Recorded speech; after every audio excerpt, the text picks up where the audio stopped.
Hallelujah. Good morning. ಎಷ್ಟು ಬೇಗನೆ ಈ ವರ್ಷದ ಅಂತ್ಯಕ್ಕೆ ನಾವು ಬಂದಿದ್ದೇವೆ ನೋಡಿ. ಎಷ್ಟು ಬೇಗ ದಿನಗಳು ಕಳೆದು ಹೋಗುತ್ತಾ ಇವೆ ನೋಡಿ ಪ್ರಿಯರೇ. ಕ್ರಿಸ್ಮಸ್ ಇನ್ನು ಮುಗಿದೋಯ್ತು. ಈ ದಿನ ಮಂಗಳವಾರವಲ್ಲವೇ? ಇನ್ನು ಕೆಲವೇ ದಿನಗಳಲ್ಲಿ ದೇವರ ಮಹಾಕೃಪೆಯಿಂದ ಹೊಸ ವರ್ಷದೊಳಗೆ ಹೋಗ್ಲಿಕ್ಕಿದ್ದೇವೆ. ಇನ್ನು ಮುಂದಿರೋದು ಬುಧವಾರ, ಗುರುವಾರ, ಶುಕ್ರವಾರ, ಶನಿವಾರ ಹಾಗೂ ಭಾನುವಾರ ವಾಚ್ ನೈಟ್ ಸರ್ವಿಸ್. ನಿಮ್ಮ ಸಭೆಗಳಲ್ಲೂ ಕೂಡ ಆರಾಧನೆ ಇರುತ್ತೆ ಅಲ್ಲವೋ? ಕೆಲವೊಂದು ಸಭೆಗಳಲ್ಲಿ ರಾತ್ರಿ ಪ್ರಾರ್ಥನೆಯೊಂದಿಗೆ, ವಾಗ್ದಾನಗಳೊಂದಿಗೆ ಹೊಸ ವರ್ಷದಲ್ಲಿ ಪ್ರವೇಶಿಸುವುದಕ್ಕಾಗಿ ಕೆಲವರು ವಾಚ್ ನೈಟ್ ಸರ್ವಿಸನ್ನು ನಡೆಸುತ್ತಾರೆ, ಕೆಲವರು ನಡೆಸದೇ ಇರಬಹುದೇನೋ. ನೀವು ಒಬ್ಬಂಟಿಗರಾಗಿದ್ರೂ ಕೂಡ ಮನೆಯಲ್ಲಿ ಪ್ರಾರ್ಥನೆ ಮಾಡಿಕೊಳ್ಳಿರಿ. ಆದರೆ ಒಂದು ವಿಷಯ ಜ್ಞಾಪಕದಲ್ಲಿಟ್ಕೊಳ್ಳಿ, ಈ ವರ್ಷದ ಅಂತ್ಯದಲ್ಲಿರುವ ನಾವು ಬಹಳ ಜಾಗ್ರತೆಯಿಂದ ನಮ್ಮ ಮುಂದೆ ಇರುವ ಈ ಕೆಲವು ದಿನಗಳನ್ನು ಉಪಯೋಗಿಸಿಕೊಳ್ಳಬೇಕು. ಬನ್ನಿ ಚಿಕ್ಕ ಪ್ರಾರ್ಥನೆ ಮಾಡೋಣ. ಪರಿಶುದ್ಧ ದೇವರೇ, ನಿಮಗೆ ವಂದನೆಗಳು. ನಮ್ಮ ದಿನಗಳನ್ನು ಲೆಕ್ಕಿಸಲು ನಮಗೆ ಕಲಿಸಿಕೊಡಿರಿ. ನೀವು ಮಾಡಿರುವ ಉಪಕಾರ ಲೆಕ್ಕಿಸುವುದಕ್ಕಾಗಿ ಸಹಾಯ ಮಾಡಿರಿ. ನಾವೆಷ್ಟು ಋಣಸ್ಥರಾಗಿದ್ದೇವೆ ಎಂದು ತಿಳಿದುಕೊಳ್ಳುವುದಕ್ಕಾಗಿ ನಮ್ಮ ಮುಂದೆ ಇರುವ ಈ ಹೊಸ ವರ್ಷದೊಳಗೆ ಪ್ರವೇಶಿಸುವುದಕ್ಕಿಂತ ಮುಂಚಿತವಾಗಿಯೇ ನಮ್ಮ ಲೆಕ್ಕಗಳನ್ನು ನಿಮ್ಮೊಂದಿಗೆ ಸರಿಪಡಿಸಿಕೊಳ್ಳುವುದಕ್ಕಾಗಿ ನಿಮ್ಮ ಕೃಪೆ ಕೊಟ್ಟು ನಡೆಸಿರಿ ಎಂದು ಕ್ರಿಸ್ತನ ನಾಮದಲ್ಲಿ ಬೇಡುತ್ತೇನೆ ತಂದೆಯೇ, ಆಮೇನ್. ದೇವರಿಗೆ ಸ್ತೋತ್ರ. ನಮ್ಮೆಲ್ಲರಿಗೂ ಗೊತ್ತಿರುವಂತಹ ಒಂದು ಕೀರ್ತನೆ ಅಧ್ಯಾಯ, ನನಗನ್ಸೋ ಮಟ್ಟಿಗೆ ಬಹಳಷ್ಟು ಜನ ಪ್ರತಿದಿನ ಬಾಯಿ ತೆರೆದು ಹೇಳುತ್ತಲೇ ಇರ್ತಾರೆ ಈ ಕೀರ್ತನೆಯಲ್ಲಿರುವ ಮೊದಲ 2 ವಚನಗಳನ್ನು. ಈಗಾಗಲೇ ನಿಮ್ಗೆ ಅರ್ಥವಾಗಿರುತ್ತೆ ಅಂದ್ಕೊಳ್ತೇನೆ. ಕೀರ್ತನೆ 103. ನನ್ನ ಮನವೇ ಯೆಹೋವನನ್ನು ಕೊಂಡಾಡು, ನನ್ನ ಸರ್ವೇಂದ್ರಿಯಗಳೇ ಆತನ ಪವಿತ್ರ ನಾಮವನ್ನು ಕೀರ್ತಿಸಿರಿ. ನನ್ನ ಮನವೇ ಯೆಹೋವನನ್ನು ಕೊಂಡಾಡು. ಆತನು ಮಾಡಿದ ಉಪಕಾರಗಳಲ್ಲಿ ಯಾವುದೊಂದನ್ನು ಮರೆಯಬೇಡ. ಆತನು ನಿನ್ನ ಎಲ್ಲಾ ಅಪರಾಧಗಳನ್ನು ಕ್ಷಮಿಸುವವನು, ಅಂದರೆ ನಿನ್ನ ದೋಷಗಳನ್ನೆಲ್ಲ ಕ್ಷಮಿಸುವವನು, ನಿಮ್ಮ ಸಮಸ್ತ ರೋಗಗಳನ್ನು ವಾಸಿ ಮಾಡುವವನು, ನಿನ್ನ ಜೀವವನ್ನು ನಾಶದಿಂದ ತಪ್ಪಿಸುವವನು ಆಗಿದ್ದಾನೆ. ಪ್ರೀತಿ ಕೃಪೆಗಳೆಂಬ ಕಿರೀಟದಿಂದ ನಿನ್ನನ್ನು ಶೃಂಗರಿಸುವವನು ಆಗಿದ್ದಾನೆ. ಆತನು ಮಾಡಿದ ಉಪಕಾರಗಳಲ್ಲಿ ಯಾವುದೊಂದನ್ನೂ ಮರೆಯಬೇಡ. ಆತನು ನಿನ್ನ ಅಪರಾಧಗಳನ್ನು ಕ್ಷಮಿಸುವವನು, ಸಮಸ್ತ ರೋಗಗಳನ್ನು ವಾಸಿ ಮಾಡುವವನು ಆಗಿದ್ದಾನೆ. ನಿನ್ನ ಜೀವವನ್ನು ನಾಶದಿಂದ ತಪ್ಪಿಸುವವನು, ಪ್ರೀತಿ ಕೃಪೆಗಳೆಂಬ ಕಿರೀಟದಿಂದ, ಏನಂತೆ, ಪ್ರೀತಿ ಕೃಪೆಗಳೆಂಬ ಕಿರೀಟದಿಂದ ನಿನ್ನನ್ನು ಶೃಂಗರಿಸುವವನು ಆಗಿದ್ದಾನೆ. ಇನ್ನು ಮುಂದೆ ಬೇಕಾದರೆ ಓದಿ ನೋಡಿ, ಆದರೆ ಸದ್ಯಕ್ಕೆ ಕೇಳಿ. ನನ್ನ ಮನವೇ ಯೆಹೋವನನ್ನು ಕೊಂಡಾಡು. ಈ ವರ್ಷದ ಅಂತ್ಯದಲ್ಲಿ ಕರ್ತನನ್ನು ಸ್ತುತಿಸುತ್ತಾ ಇದ್ದೇವಾ? ನಮ್ಮನ್ನು ಸಜೀವವಾಗಿಟ್ಟಿದ್ದೀರಿ ದೇವರೇ, ನಿಮಗೆ ವಂದನೆಗಳು. ನಮ್ಮನ್ನು ಆರೋಗ್ಯವಾಗಿಟ್ಟಿದ್ದೀರಿ ದೇವರೇ, ನಿಮಗೆ ವಂದನೆಗಳು. ಗತಕಾಲದಲ್ಲಿ ನಮ್ಮ ಜೊತೆ ಇದ್ದು ನೀವು ನಡೆಸಿದ್ದೀರಿ ದೇವರೇ, ನಿಮಗೆ ವಂದನೆಗಳು. ನಂಬಿಗಸ್ತನಾದ ದೇವರೇ, ನಿಮಗೆ ಸ್ತೋತ್ರಗಳು ಎಂದು ಆತನು ಮಾಡಿರುವ ಎಲ್ಲಾ ಉಪಕಾರಗಳಿಗಾಗಿ ಆತನನ್ನು ಸ್ತುತಿಸುತ್ತಾ ಇದ್ದೀರಾ. ಆತನು ಮಾಡಿದ ಉಪಕಾರಗಳಲ್ಲಿ ಯಾವುದೊಂದನ್ನು ಮರೆಯಬಾರದು. ಯಾವುದೊಂದನ್ನು ಎಂಬ ವಿಷಯದಲ್ಲಿ ಬಹಳಷ್ಟು ಸತ್ಯ ಅಡಕವಾಗಿದೆ. ಆತನು ಯಾವ ಉಪಕಾರ ಮಾಡುತ್ತಾನೆ? ಒಬ್ಬ ಡಾಕ್ಟರ್ ಔಷಧಿ ಕೊಟ್ಟು ಉಪಕಾರ ಮಾಡುತ್ತಾನೆ, ಅಷ್ಟೇ ಅವನು ಮಾಡಲಿಕ್ಕೆ ಶಕ್ತನು. ಒಬ್ಬ ಲಾಯರ್ ನಮ್ಮ ಪಕ್ಷವಾಗಿ ವಾದಿಸಿ ನಮಗೆ ನ್ಯಾಯ ಸಿಗುವ ಹಾಗೆ ಪ್ರಯತ್ನ ಮಾಡಬಹುದು, ಅಷ್ಟೇ ಅವರಿಂದ ಮಾಡಲಿಕ್ಕಾಗೋದು.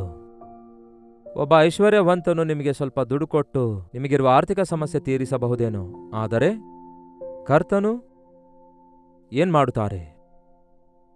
ನಿಮ್ಮ ಆರ್ಥಿಕ ತೊಂದರೆಯನ್ನು ತೀರಿಸಬಲ್ಲಾತನು, ನಿಮ್ಮ ಶರೀರದ ರೋಗ ವಾಸಿ ಮಾಡಬಲ್ಲವನು, ನಿಮಗೆ ಸಮಾಧಾನ ಕೊಡಬಲ್ಲಾತನು, ನಿಮ್ಮ ಪಕ್ಷದಲ್ಲಿದ್ದುಕೊಂಡು ವಾದಿಸುವಾತನು, ನಿಮಗೆ ನ್ಯಾಯವನ್ನುಂಟು ಮಾಡುವಾತನು, ನಿಮ್ಮನ್ನು ಕಾಪಾಡಬಲ್ಲಾತನು, ರಕ್ಷಿಸಬಲ್ಲಾತನು, ಆಧರಿಸಬಲ್ಲಾತನು ಆತನೇ.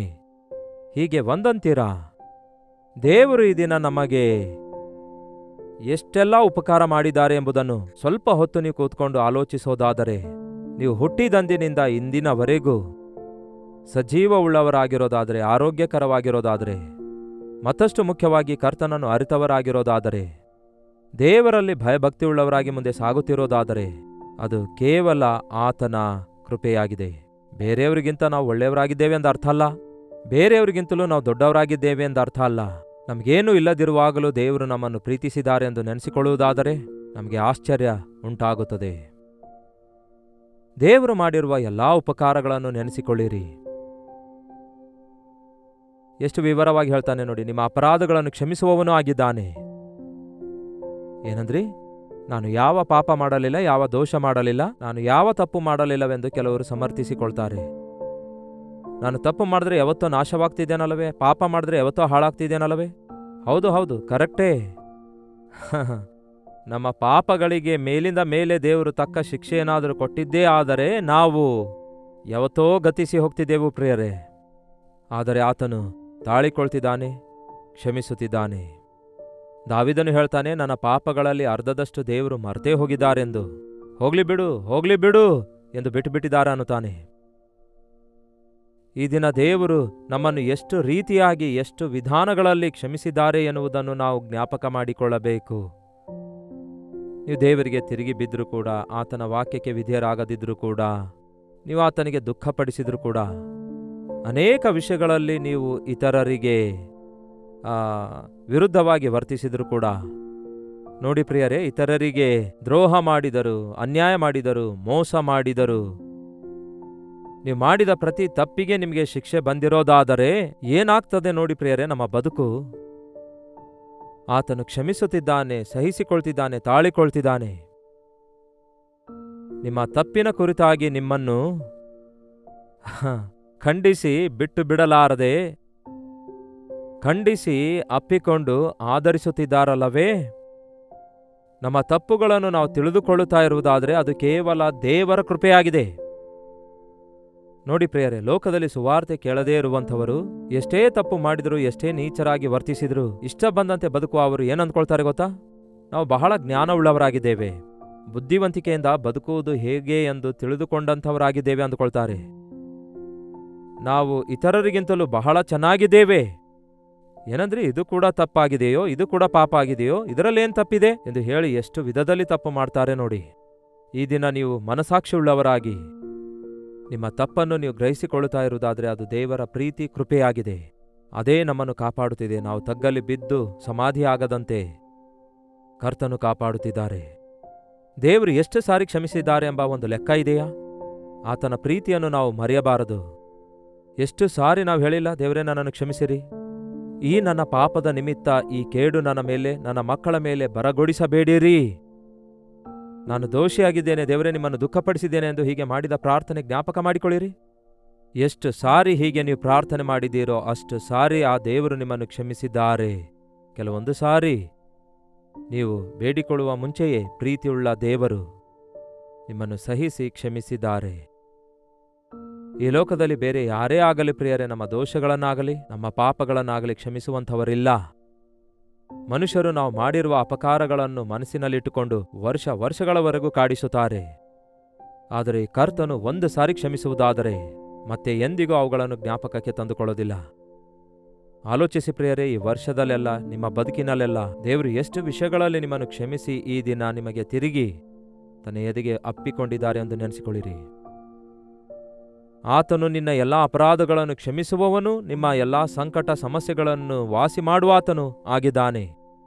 ಸಂಕಟ ಸಮಸ್ಯೆಗಳು, ಚಿಕ್ಕುಗಳು, ಅವಶ್ಯಕತೆಗಳು, ಬಡತನ, ಕೊರತೆ, ವೇದನೆ, ದುಃಖ, ಅಜ್ಞಾನದಿಂದ ನೀವು ತಂದುಕೊಂಡಿರುವಂತಹ ಅನೇಕ ವಿಧವಾದ ಚಿಕ್ಕಿನಿಂದ ಆತನು ನಿಮ್ಮನ್ನು ಬಿಡಿಸುತ್ತಿದ್ದಾನೆ. ನಿಮ್ಮ ಸಾಲದ ಭಾರದಿಂದ ನಿಮ್ಮನ್ನು ಬಿಡಿಸಿದ್ದಾರೆಂದು ನೆನೆಸಿಕೊಳ್ಳಿರಿ. ಮತ್ತೆ ಸಾಲ ಮಾಡ್ತಿರೋದ್ರಿಂದ ನಿಮಗೆ ಸಾಲ ಇದ್ದಿರಬಹುದು, ಆದರೆ ಎಷ್ಟು ಸಾರಿ ದೇವರು ನಿಮ್ಮನ್ನು ಕಾಪಾಡ್ತಿದ್ದಾರೆಂದು ಜ್ಞಾಪಕ ಮಾಡಿಕೊಳ್ಳಿರಿ. ದೇವರೇ ನಿಮಗೆ ವಂದನೆಗಳು, ನನ್ನ ಸಾಲ ತೀರಿವೆ ಎಂದು ಹೇಳಿದ ಮೇಲೆ ಮತ್ತೆ ಸಾಲಕ್ಕೊಳಗಾಗಿರೋದಾದರೆ ಅದು ನಿಮ್ಮ ತಪ್ಪಾಗಿರುತ್ತೆ ಹೊರತು ದೇವರ ತಪ್ಪಲ್ಲ. ಬದಲಿಗೆ ಆತನು ನಿಮ್ಮನ್ನು ಆಶೀರ್ವದಿಸುತ್ತಲೇ ಇರುತ್ತಾನೆ, ನಿಮ್ಮ ಸಂಕಟಗಳನ್ನೆಲ್ಲ ಬಗೆಹರಿಸುತ್ತಾನೆ. ಗಂಡ ಹೆಂಡತಿಗಳಾಗಿ ನಿಮ್ಮ ಮಧ್ಯದಲ್ಲಿ ಸಮಸ್ಯೆ ಬಂದಾಗ ಇನ್ನು ನಿಮ್ಮ ಕುಟುಂಬ ಕಟ್ಟಲ್ಪಡೋದಿಲ್ಲ. ಇನ್ನು ವಿಚ್ಛೇದನವೇ ಇದಕ್ಕೆ ವಿಮುಕ್ತಿಯಾಗಿರುತ್ತೆ ಎಂಬ ಸ್ಥಿತಿಯಲ್ಲಿ ದೊಡ್ಡ ಪ್ರಮಾಣದಲ್ಲಿ ಜಗಳವಾಡಿ ಒಬ್ಬರನ್ನೊಬ್ಬರು ಬೈಕೊಂಡು ಒಬ್ಬರನ್ನೊಬ್ಬರು ದ್ವೇಷಿಸಿ ಇನ್ನು ಯಾವ ಉಪಯೋಗಕ್ಕೆ ಬರುವುದಿಲ್ಲ ಅಂದುಕೊಂಡ ಸಮಯದಲ್ಲಿ ದೇವರ ಆದರಣೆಯ ಹಸ್ತ ಯಾವ ರೀತಿ ನಿಮ್ಮನ್ನು ಹಿಡಿದುಕೊಂಡಿದೆ ಎಂದು, ಆ ಸಮಯದಲ್ಲಿ ಒಬ್ಬರನ್ನೊಬ್ಬರು ನೀವು ಕ್ಷಮಿಸಿಕೊಂಡು ಸಮಾಧಾನಗೊಂಡು ಕುಟುಂಬವನ್ನು ಚೆನ್ನಾಗಿ ಕಟ್ಟಿಕೊಳ್ಳುವಂತೆ ದೇವರು ಹೇಗೆ ಸಹಾಯ ಮಾಡಿದರೆಂದು, ಹಾಗೆಯೇ ನಿಮ್ಮ ಕುಟುಂಬದ ಜೀವಿತದಲ್ಲಿ ಎಷ್ಟು ಸಾರಿ ಎಷ್ಟು ವಿಧಾನಗಳಲ್ಲಿ ಉಪಕಾರ ಮಾಡಿದ್ದಾರೆಂದು ಒಮ್ಮೆ ಜ್ಞಾಪಕ ಮಾಡಿಕೊಳ್ಳಿ. ನಿಮ್ಮ ಮಕ್ಕಳ ವಿಷಯದಲ್ಲಿ ಇವನು ಪ್ರಯೋಜನಕ್ಕೆ ಬರಲ್ಲ, ಇವನು ಅಲೆಮಾರಿಯಾಗಿದ್ದಾನೆ, ವ್ಯಭಿಚಾರಿಯಾಗಿದ್ದಾನೆ, ಡ್ರಗ್ ಅಡಿಕ್ಟ್ ಆಗಿದ್ದಾನೆ, ನಿಮ್ಮ ಮಗಳು ದೇವರಿಗೆ ಭಯಪಡ್ತಾ ಇಲ್ಲ ಎಂದು ಹೀಗೆ ನಿಮ್ಮ ಮಕ್ಕಳ ವಿಷಯದಲ್ಲಿ ನೀವು ಬೇಸರಗೊಂಡು ನೀವಿಟ್ಟ ಮೊರೆಯನ್ನು ದೇವರು ಕೇಳಿ ನಿಮ್ಮ ಕುಟುಂಬ ಸಮಸ್ಯೆಗಳನ್ನು ತೀರಿಸಿದ್ರು, ನಿಮ್ಮ ಮಕ್ಕಳ ಮನಸ್ಸನ್ನು ಮಾರ್ಪಡಿಸಿದ್ರು. ಮಾರ್ಪಡಲಿಲ್ಲವೋ? ಮಾರ್ಪಡದಿದ್ದರೆ ಈಗಲೇ ಪ್ರಾರ್ಥಿಸಿರಿ. ನಿಮ್ಮ ಮಕ್ಕಳು ದೇವರ ಕೃಪೆಯಿಂದ ಮಾರ್ಪಟ್ಟಿದ್ದಾರೋ? ಹಾಗಾದರೆ ದೇವರನ್ನು ಸ್ತುತಿಸಿರಿ.